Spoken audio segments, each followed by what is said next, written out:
آخرت پر ایمان۔ الحمدللہ رب العالمین والصلاة والسلام على رسول الكریم، اما بعد، قال اللہ تعالی فی القرآن المجید والفرقان الحمید، فاعوذ باللہ من الشیطان الرجیم، بسم اللہ الرحمن الرحیم، واتقوا يوما لا تجزي نفس عن نفس شيئا ولا يقبل منها شفاعة ولا يؤخذ منها عدل ولا هم ينصرون، صدق اللہ العظیم۔ لوگو، ڈرو اس دن سے جب کوئی کسی کے ذرا بھی کام نہ آئے گا، نہ کسی کی طرف سے سفارش قبول ہوگی، نہ کسی سے فدیہ لے کر چھوڑا جائے گا، اور نہ مجرموں کی مدد کی جائے گی۔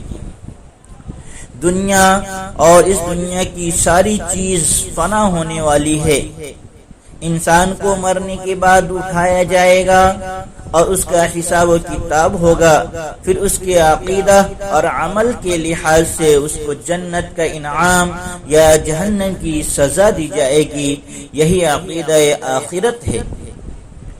عزیزان ملت، دنیا میں انسان جب کوئی جرم کرتا ہے اور پکڑا جاتا ہے تو سمجھتا ہے کہ دوست احباب اور اثر و رسوخ رکھنے والے اس کی حمایت کریں گے، اس کے ماں باپ اور خاندان کے لوگ اسے چھڑا لیں گے، وہ خود اپنی دولت سے رشوت یا تاوان دے کر چھوٹ جائے گا، وکیل اور قانون کے ماہرین یا سیاسی قائدین اس کی مدد کریں گے، اور ایسا بھی ہوتا ہے کہ مجرم ان سہاروں کی مدد سے بلا سزا کے چھوٹ جاتا ہے۔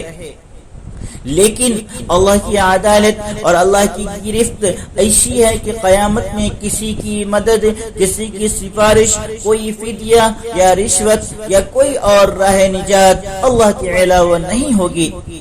دنیا کے بے ضابطہ طور طریقوں سے انسان کو دھوکہ نہیں کھانا چاہیے کہ وہ ایمان و عمل سے غافل ہو کر آخرت میں بھی چھوٹ جانے کے فریب میں مبتلا ہو جائے۔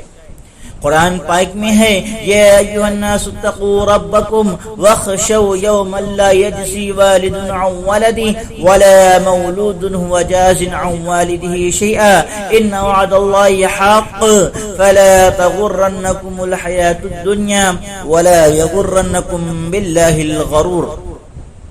کہ اے لوگو، اپنے رب کے غضب سے بچو اور ڈرو اس دن سے جب کہ کوئی باپ اپنے بیٹے کی طرف سے مدد نہ دے گا، اور نہ کوئی بیٹا ہی اپنے باپ کی طرف سے کچھ بدلہ دینے والا ہوگا۔ بے شک اللہ کا وعدہ سچا ہے، بس دنیا کی زندگی تمہیں دھوکے میں نہ ڈالے اور نہ دھوکہ باز اللہ کے معاملے میں تم کو دھوکہ دینے پائے۔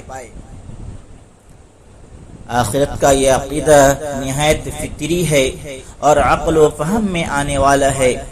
بہت سے لوگ گناہ اور ظلم کرتے ہیں اور دنیا میں سزا سے بچ جاتے ہیں، دوسرے بہت سے لوگ ظلم و زیادتی کا شکار ہوتے ہیں اور انصاف پانے سے محروم رہ جاتے ہیں۔ انسان کی عقل اور فطرت پکارتی ہے کہ کوئی ایسا دن آئے جب جرم کرنے والے کو اس کی سزا ملے اور ظلم سہنے والے کو انصاف ملے۔ انسان کی عقل و فطرت کے ساتھ اللہ تعالی کی عدالت و رحمت کا تقاضا بھی یہی ہے کہ وہ دن ضرور آئے جب مومن و مشرک کو، گناہگار و نیکوکار کو، ظالم و مظلوم کو اور مجرم و معصوم کو پورا انصاف ملے۔ چنانچہ آخرت کا دن اسی انصاف کے لیے برپا ہوگا۔ اللہ تعالیٰ کا ارشاد ہے، كَذَلِكَ الْعَذَابُ وَلَعَذَابُ الْآخِرَةِ أَكْبَرُ لَوْ كَانُوا يَعْلَمُونَ إِنَّ لِلْمُتَّقِينَ عِندَ رَبِّهِمْ جَنَّاتِ النَّعِيمِ أَفَنَجْعَلُ الْمُسْلِمِينَ كَالْمُجْرِمِينَ مَا لَكُمْ كَيْفَ تَحْكُمُونَ۔ ایسا ہوتا ہے عذاب، اور آخرت کا عذاب اس سے بھی بڑا ہے۔ کاش یہ لوگ جانتے۔ بے شک متقی لوگوں کے لیے ان کے رب کے یہاں نعمت بھری جنتیں ہیں۔ کیا ہم فرما برداروں کا انجام مجرموں کا سا کر دیں؟ تم لوگوں کو کیا ہو گیا ہے؟ تم کیسے حکم لگاتے ہو؟ عزیزان گرامی، اگر آخرت اور جزا و سزا کا تصور نہ ہو تو اللہ پر ایمان لانے کا عقیدہ بے فائدہ ہو کر رہ جائے گا۔ ایسا خدا کس کام کا ہوگا جو نہ تو اپنے باغیوں اور مجرموں کو سزا دے سکے اور نہ ہی اپنے ماننے والوں اور بندگی کرنے والوں کو انعام و اکرام عطا کر سکے۔ اللہ پر ایمان لانا اسی وقت مکمل ہوتا ہے جب انسان عقیدہ آخرت کو مانتا ہے، مرنے کے بعد اٹھائے جانے پر اور اپنے کیے کا بدلہ پانے پر یقین رکھتا ہے۔ اس لیے قرآن پاک میں عقیدہ آخرت کو اللہ پر ایمان لانے کا ہی ایک حصہ قرار دیا گیا ہے۔ چنانچہ ارشاد ہے الہکم الہ واحد فالذین لا یؤمنون بالآخرۃ قلوبهم منکرۃ وهم مستکبرون، کہ تمہارا معبود بس ایک ہی معبود ہے، مگر جو لوگ آخرت پر ایمان نہیں رکھتے ان کے دلوں میں انکار رچ بس گیا ہے اور وہ لوگ گھمنڈ میں پڑ گئے ہیں۔ آخرت پر ایمان اگر ایک طرف ایمان باللہ کو مکمل کرتا ہے تو دوسری طرف نیک اعمال کا شوق اور خدمت خلق کی توفیق عطا کرتا ہے۔ اللہ تعالیٰ کے ارشاد ہے یوفون بالنذر ويخافون يوما كان شره مستطيرا ويطعمون الطعام على حبه مسكينا ويتيما واسيرا انما نطعمكم لوجه الله لا نريد منكم جزاء ولا شكورا إنا نخاف من ربنا يوما عبوسا قمطريرا فوقاهم الله شر ذلك اليوم ولقاهم نظرة وسرورا، کہ یہ لوگ اپنی نظریں پوری کرتے ہیں اور اس دن سے ڈرتے ہیں جس کی آفت ہر طرف پھیلی ہوگی، اور اللہ کی محبت میں مسکین اور یتیم اور قیدیوں کو کھانا کھلاتے ہیں اور کہتے ہیں کہ ہم تمہیں صرف اللہ کی خاطر کھلا رہے ہیں، تم سے نہ کوئی بدلہ چاہتے ہیں اور نہ شکریہ، ہمیں تو اپنے رب سے اس دن کے عذاب کا خوف لاحق ہے جو سخت مصیبت کا انتہائی طویل دن ہوگا۔ بس اللہ تعالیٰ انہیں اس دن کے شر سے بچا لے گا اور انہیں تازگی اور سرور بخشے گا۔ عقیدہ آخرت کا سب سے بڑا فائدہ یہ ہے کہ وہ انسان کو اللہ کی نافرمانی سے، برے کاموں سے اور بری باتوں سے بچاتا ہے، گناہ کے تصور سے دل کو پاک کرتا ہے، گناہ کی طرف بڑھتے قدم کو روک لیتا ہے اور گناہ گار کو معذرت، ندامت اور توبہ کا احساس دلاتا ہے۔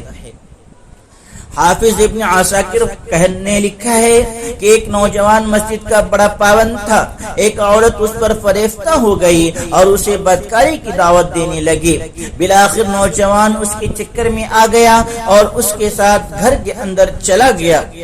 جیسے ہی انہوں نے برائی کا ارادہ کیا تو اس کو قرآن کی یہ آیت یاد آ گئی ان الذین اتقوا اذا مسهم طائف من الشیطان تذکروا فاذا هم مبصرون، کہ بے شک جو لوگ متقی ہیں ان کو شیطان کے اثر اگر کوئی برا خیال چھو بھی جاتا ہے تو وہ فوراً چوکنے ہو جاتے ہیں اور ان کو صحیح راستہ نظر آنے لگتا ہے۔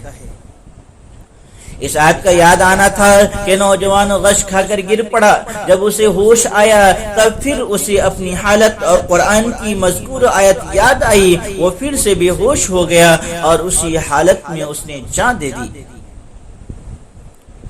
جو لوگ آخرت کے خوف سے بے نیاز ہیں ان کو برائیوں، بے حیائیوں، ظلم و ستم اور گناہ کے کاموں سے روکنے والی کوئی چیز نہیں ہے۔ پولیس، قانون اور ضابطے سب کچھ وہ توڑ سکتا ہے، موقع پا کر ہر جرم کا ارتکاب کر سکتا ہے، مگر جس شخص کو آخرت میں اللہ کے آگے جواب دہ ہونے کا خوف ہے وہ دن کے اجالے اور رات کی تاریکی ہر جگہ گناہ سے بچنے کی کوشش کرتا ہے۔